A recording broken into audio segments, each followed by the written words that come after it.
Hey, I'm Darks, and a lot of people have been asking me questions like, what do you think will change for game devs in 2026 and onwards? Or are you going to stay in the indie dev space for the next XYZ years? So I decided to make this video. And I bet some of you watching don't know anything about me. So here's why you should listen to what I'm about to say in this video. I've been an indie dev since 2018. So I've been in the indie dev space for about 7 to 8 years. I worked on multiple projects, including Rollers, which we don't talk about, and Retail Royale, which absolutely blew up back in the day and made me a decent amount of money. So obviously, as much as I love playing and making games, I also look at it from a financial standpoint because there isn't much point in game development if you are not making money from it, or at least planning to make money from it, right? I'm going to separate this video into two parts. In the first part, I'm going to cover up the burning questions that float around in the indie dev space these days and what I think will happen in this space, and just drop some raw thoughts and advice for you. And in the second part, I'll talk about strategy that will make sure you're ahead of most indie game devs in 2026, so make sure to stay for that part. So with that being said, let's get to the first part. So the one interesting thing that I'm sure you've noticed as, I'd say, like indie game developer or a gamer yourself, the indie dev space has changed a lot in the past 2-3 years now. We've seen big corporations like EA just get absolutely thrown under the bus. Like Call of Duty is fucking dead, right? People like Battlefield more these days. People love Battlefield more these days, right?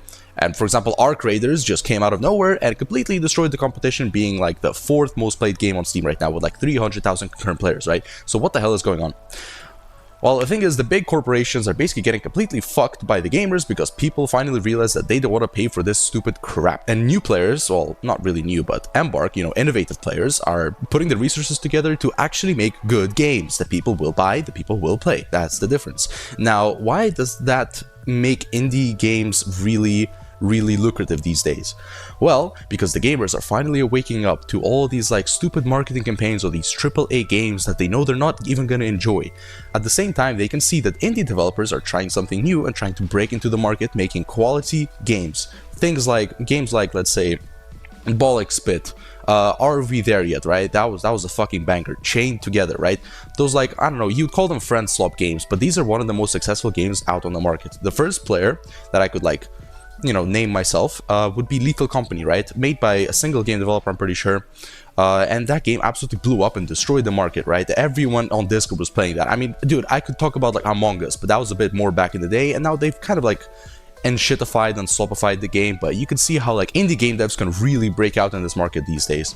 And what's even cooler is that people actually like the notion of like, hey, this game was developed by one guy, they like the story behind that. So that is a very big advantage. Back in my day with Retail Royale, I would get emails being like, hey, Darks Dev team. I'm like, okay, cool. So everyone thinks I'm a team. Everyone's trying to work with me like a company.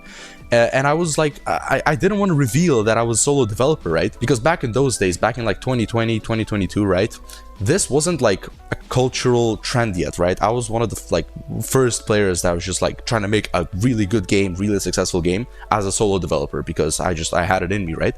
But I never wanted to reveal that to people. I wanted to always mask myself as a corporation or as a team, just so people would think I have more credibility than I do, because people really didn't trust solo developers back then. Now, what will happen over the next 2 to 3 years? Well, so you see, the market right now would be looking something like this. Most indie devs have basically caught up to the idea that they can, in fact, make a successful game, market it as an indie game, and, get some sales, right? But they have to make a good game.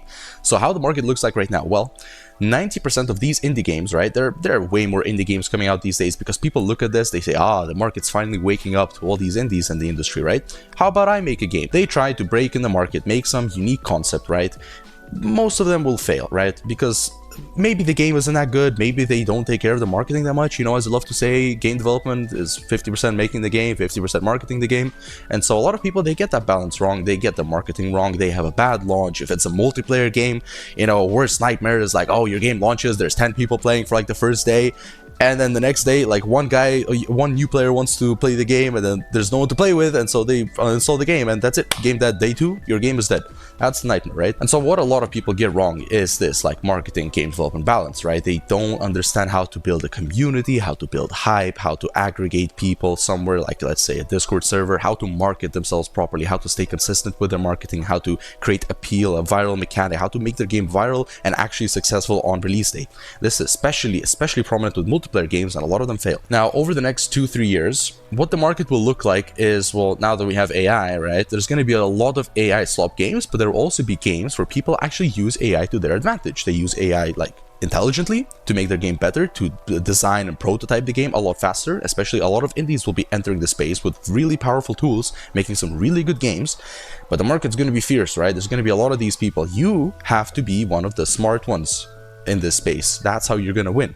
The competition is going to be very high, right? So if you have a super insane game idea that you think can absolutely break the internet, you should start right fucking now. Now, the types of devs that will probably have an advantage in the space are definitely veterans, people that have already made games before, people that know this kind of like curve, the people that understand the importance of marketing early. And those people will have the unfair advantage of, well, experience. Experience is extremely important in game development. So the kinds of, let's say, market gaps that people are missing out on right now, well, I won't reveal my plans because, you know, I have a project in development that's, well, I hope will break the industry, but, you know, it's gonna take a while. I'm actually in the process of setting up a studio right now in my home country, so I can move the IP over there and go really ham on the development, but that's a secret. So I would say the current gold mine going from 2026 are definitely like meme games and friend swap games. I know you like to call them friend swap, but these games do fucking well for a reason. And of course, the game dev space is getting very saturated with a lot of people trying to do this same kind of shit, because as an indie, you only have like so much you can make. You can't make the next Fortnite. Well, you can if you're not a bitch, but a lot of game devs will be competing with you, making these kind of like friend swap games and single player experiences. So you really need to make sure you can stand out, create something viral, something truly innovative that will capture players and that will actually build yourself an audience out of a lot of, let's call them like stranded or disjointed players. You know, let's say like there's some gamer, some like big fan of like some Mario game that died like ages ago, and so you're like, so I know these people still exist, but the companies that made those games fucking suck dick right now. So what am I gonna do? I'm gonna make that game better. I'm going to make it cheaper, I'm going to make it more accessible, and I'm going to market to that old audience. So you're basically stealing the audience from an old game. That's a really good way to build up audience for a game that's basically, let's not call it plagiarized, but, you know, is heavily inspired by an older game, right? And so these days, a lot of game devs, they really do feel like quitting, okay? It'll be much easier these days to get yourself a job just doing like co-work or something, a co-development for a bigger project, right? Because they're more reliable, the income is more reliable, right? And dreaming doesn't get you much unless you work your fucking ass off. And of course, there's, you know, the skill issue, right? You can't do everything yourself sometimes. You have to go and learn all that shit. You have to go like work on all that shit. You have to wear like 10 different company hats, you know, producer, director, senior, fucking engineer, designer, everything. And it's pretty hard to do that for most people. So that's why indie devs kind of have to stay in the indie dev space for the most part. Now, if you're just someone who's just getting into game development with no experience, right? Okay, hopefully you're a gamer, you know what gamers like, you have a rough idea of a game that you want to make that you know gamers will like. The biggest piece of advice is do some market research, okay? Find your target audience, find the communities where they hang out. Like, look at what people actually are looking for, look at what people want, and you have to experiment with that. You have to market to that audience and see who's interested, who thinks your like project is going to succeed, who gets drawn in by your project idea. Like, can you find an audience that will actually enter your community and engage with your community and maybe even support you because you're making something that they've missed for so long? Okay, what type of people should not get into the game dev space? I would say people that don't really know the sort of ins and outs of game development. For example, if you never had experience of making a game from 0 to 100, so you don't know like maybe a ton of the marketing stuff, you don't know a ton of the development stuff, you're just a dude in an engine fucking about and making your own projects, right? That's gonna be pretty hard to create something that you could put onto the market, right? So you need to have a lot of bases covered before you're ready to succeed, and the best way to do that is experience. So you should get into game dev. You're gonna fail, your first game is gonna be shit, maybe your second game is gonna be shit, but you're gonna learn a lot. Okay, if you have the money to create 2 Steam product pages, which is like $200, right? $100 for each game, do it. But yeah, it's gonna cost you a lot of time and money, but you're gonna get better, trust. Okay, so we have covered the question of whether it's too late to become a game dev in 2026, and of course the answer is no. But the worst thing to see is talented game devs that never get their work recognized. It's a very sad sight, but it's an important learning experience for all. And the reason why this happens is because most devs are really good at the dev part, but they neglect the marketing. And marketing is what matters more than ever in this space. Don't worry, we'll cover that in a second. But if you want more game dev help and you want to connect with others who are also on a mission to make something out of themselves, there's a lot of us talking and helping each other in my Discord server. Now let's get to the most effective strategy for indie game development in 2026. Now just a quick word before we get into the strategy. The reason why this works is because the main purpose is to get as many eyes stalking your game before it's even launched. This is how games go viral, and this is how you make some serious money while making something impactful.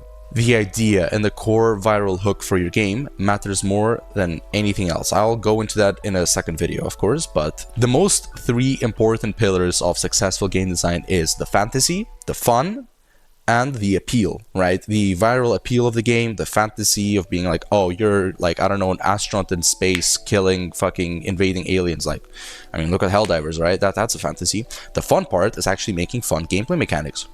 The appeal is, you know, the way that you're going to market it, the way you're going to show and introduce the world. You're going to market the fantasy part, you're going to market the fun part. You're going to say, oh, you can play with friends, oh, you can shoot fucking zombies or whatever from a third-person perspective with 100 different guns, and you create videos of that, right? You create content from that you can market, that you can show to your community, get people hyped, get people stalking, right? So it's all about building hype from day one. So let's say you've just exited pre-production. You have a rough idea of the game that you're going to do. You have the three game design pillars. You have the fantasy, the appeal, and the fun.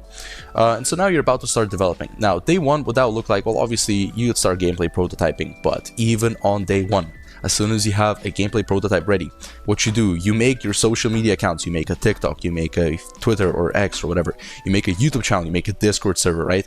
You get a community manager.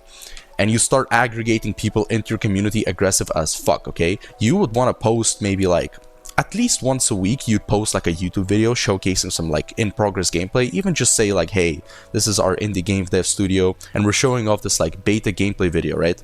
And this would be maybe like 2-3 minutes long on YouTube, nothing crazy, just to build up the hype. You can look at examples like Road to Vostok, for example. That's a great project that's still in development, I believe, to this point, but it's been very successful building up hype from day one, even from shitty looking prototypes, because the intrigue, the fantasy, the fun part of the game, the appeal just speaks so much for itself that it reels players in. And whoever's making that game, I'm actually not too sure because I'm not googling this right now, but he's kind of a genius, dude, and you should take an example from him too. How would you invest in yourself as an indie game dev? Well, I myself follow a $0 marketing strategy because that's how I made Retail Royale succeed. But if you have money, then well, first of all, do not go for all these like stupid marketing contractors and whatever, because they'll just eat you up. They'll eat you up. What they do, bro, they just make content for you and they go into like, I don't know, fucking Google ads and make a campaign for you and they say job's done, right? You don't want to be giving them money. You could do all of this yourself pretty easily. So yeah, if you have money, obviously spend whatever you need on developing the game, but also don't forget about the marketing part, right? If you have money to spend, you should invest in a proper marketing campaign, doing something like Google ads, YouTube ads, Twitter ads, Reddit ads especially, and paying your community managers in your Discord to keep the community engaged. So look, I just covered the strategy on how to make your game blow up in 2026. Obviously, it's not the full strategy. If I were to go into every detail, this video would be hours long. That's why I'm going to drop the extended strategy in my Discord community for members only. I'm going to cover exactly how to build up hype for your game, even when it's in the raw stages, even when it's day one, you have a shitty Unreal Engine blockout prototype with a walking mannequin, right? What type of content to post, and the entire process you go through when building a viral game from scratch. So if you want to actually take it seriously, join my Discord through the link in the description, and by the time this video is out, I'll probably already have the extended strategy out for you. Join us, introduce your projects that you're working on inside, and don't be afraid to ask us for help. Remember, I managed to build a $70,000 revenue game as a high school student. You have no excuses. See you in the Discord.